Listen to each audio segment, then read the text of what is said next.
Сәлем достар, менің каналыма қош келдіңіздер. Бүгін баршамыздың сүйіп жейтін тағамдарының бірі сырне пісіретін боламыз.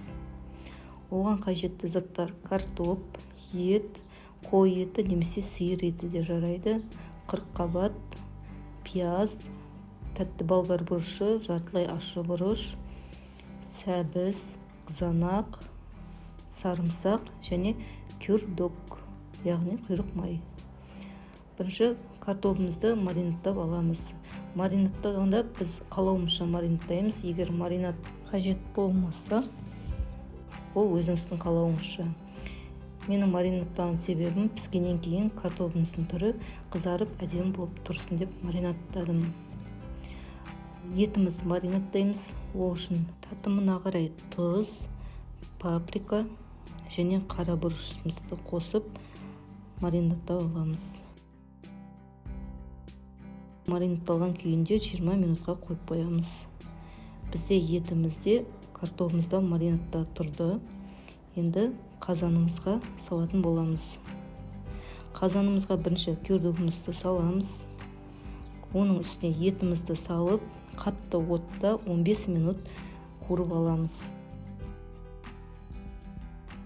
15 минуттан кейін пиязымызды, сәбізімізді, картопымызды қосып, үстіне қызанағымызды, тәтті болгар бұрышын, жартылай ащы бұрышымызды салып, бетін қырыққабатпен жабамыз.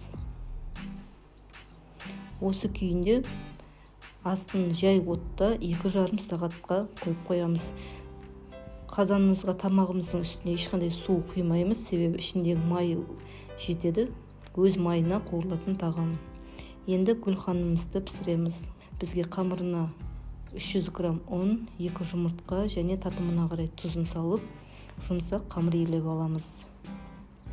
Гүлханымның салмасына сәбіз, қырыққабат, пияз және фарш қажет болады.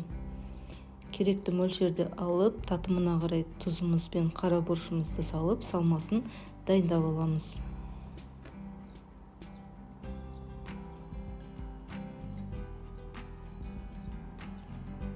Біздің салмамыз дайын болды. Енді қамырын жаюға кірісеміз.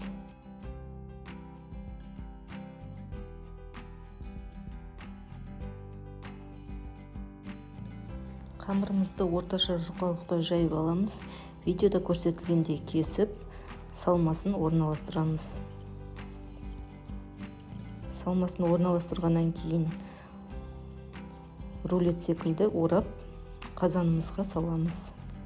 Біздің гүлханым қамыры дайын болды. Гүлханым бізде 45 минут уақытта пісіп дайын болады. Біздің сірнеміз пісіп дайын болды. Үстіндегі қырыққабатымызды алып, ыдысымызға орналастырамыз. Қырыққабатымыздың үстіне әдемі болып өз майына піскен картошкамыз бен етімізді әдемілеп салып орналастырамыз.